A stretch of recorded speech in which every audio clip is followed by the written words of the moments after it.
नमस्कार, हम प्रियांशु सिंह और आप सब देख रहा बनी टॉप 10 भोजपुरी। आप सबके बीच में लेकर आ गई बनी 11 तारीख के शाम के 6 बड़ी खबर जो जुड़ल बटे हमनी के भोजपुरी के कई कलाकारन के तरफ से। तो फटाफट आप सबके बीच में हम खबर सुनावे बनी, बस वीडियो के अंत तक जुड़ल रही। सबसे पहल का खबर निकल के आ रहा बटे खेसारी लाल यादव जी के तरफ से। आप सबके बता दी कि खेसारी लाल यादव जी के सॉन्ग पलंगिया हाला करेला जो कि आप सबके बीच में कल यानी कि 12 सितंबर के सुबह 7 बजे एंगल म्यूजिक से हो रहा बटे रिलीज।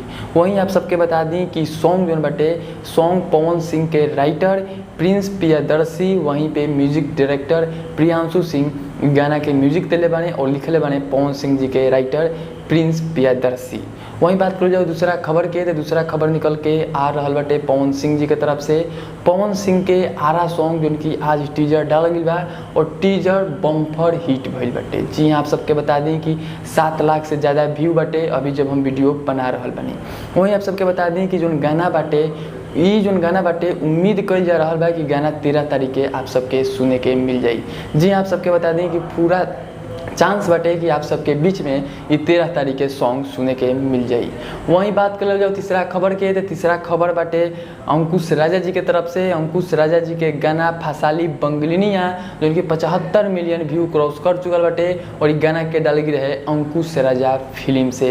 वहीं बात कर जाओ चौथा खबर के, तो चौथा खबर निकल के आ रहा बटे धनंजय धड़कन के तरफ से। आप सबके बता दें कि धनंजय धड़कन के भी एक सॉन्ग आप सबके बीच में आ रहा बटे जो सॉन्ग के बोल बात दोगी तो भी भला आ शायद ना दोगी तभी भला, यह टाइटल हो कि इस सॉन्ग के खाली नाम बटे दोगी तभी भला। जो इस सॉन्ग बटे आप सबके बीच में 13 तारीख के सुबह 6 बजे धनंजय धड़कन के ऑफिशियल चैनल से ये सॉन्ग सुने के मिल जाई। वहीं बात कर जाओ पांचवा खबर के, तो पांचवा खबर निकल के आ रहा बटे प्रमोद प्रेमी यादव जी के तरफ से। आप सबके बता दें कि प्रमोद प्रेमी यादव जी के भी एक सॉन्ग जो कि कल आप सबके बीच में हो रहा बटे रिलीज। जो सॉन्ग के बोल बा बबुआ नाराज बा, बबुआ के खुश होकर जैबू ना आरा में दोबारा फिर अबू ना, तो उहे सॉन्ग पर इनकर थोड़ा सा ट्यून अलग बाटे और ई गईले बने बबुआ नाराज बा। अब वीडियो सॉन्ग के साथ प्रमोद प्रेमी के ऑफिशियल चैनल से ई सॉन्ग हो रहा बटे रिलीज। वहीं बात कर जो छुआ और आखिरी खबर के, तो छुआ और आखिरी खबर निकल के आ रहा बटे rock star singer Ritesh Pandey ji के तरफ से।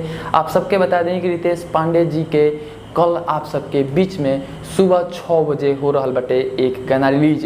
जो गाना के बोल बा मेहरारू दाल भात नहीं है, जो कि वर्ल्ड वाइड रिकॉर्ड भोजपुरी से इस सॉन्ग आप सबके सुने और देखे के मिल जाई।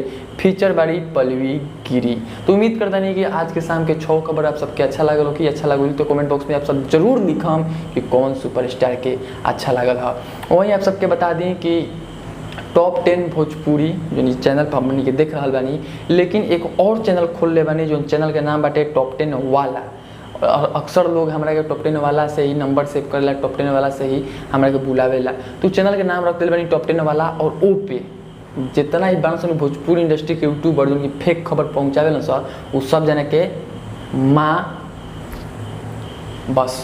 तो जाके डिस्क्रिप्शन में फर्स्ट लिंक बटे, आप सब जाई और एक सब्सक्राइबर बने अभी 1000। तो आप सब जाई, जितना आप सब देख रहे बनी वीडियो के जाके एक बार सब्सक्राइब करके आई।